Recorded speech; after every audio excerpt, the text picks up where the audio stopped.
Naging controversial ang pagbisita ng kapatid ni Andy Eigenman sa pamilya Ejercito. Nagkaroon ng bonding time si Gwen Gok kasama si Jake Ejercito at ang kanyang pamilya bago siya bumalik sa US. Si Gwen ay kapatid sa ina ni Andy Eigenman. Pumanaw ang kanilang ina na si Jacqueline Jose noong 2 ng Marso taong 2024. Si Gwen ay nakabase sa US kung saan siya nag-aaral. Umuwi siya sa Pilipinas noong March 9 para sa interment ng cremated remains ni Jacqueline noong March 10. Nitong March 25, Lunes, ibinahagi ni Jake via Instagram story ang despedida nila para kay Gwen. Goodbye and safe travels, Gwen at Chris.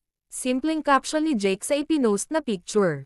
Tila kuha sa isang restaurant ang larawan. Kasama sa picture si Ellie, anak ni Jake kay Andy at pamangkin ni Gwen. Naroon din ang tita ni Gwen na si Veronica Jones, kapatid ni Jacqueline. Kasama rin sa larawan ang kapatid ni Jake na si Jerica Ejercito at ilan pang non-showbiz people. Bagamat ipinost ang larawan nitong Lunes, hindi tiyak kung kailan ito kuha. Naunang ini-report sa cabinet files na ang biyahe ni Gwen sa US ay March 24, Linggo.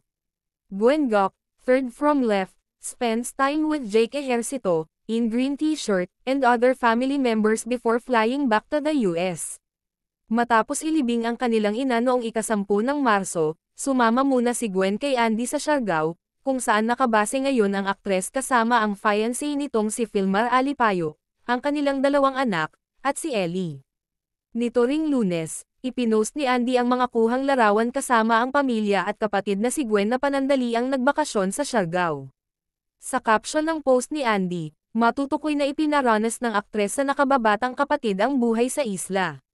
Sabi ni Andy a caption, an introduction to the island life for my, not so, little brother. It did not happen in the circumstance we had hoped for, but I'm glad to finally do this nonetheless. Nanay never made it, but I would like to believe she lovingly watched over us from her paradise. After all I can do now is to believe. Si Gwen ay anak ni Jacqueline sa The Don guitarist na si Kenneth Ilagan. Anak naman ng yumaong aktres si Andy sa pumanaw na ring aktor na si Mark Hill.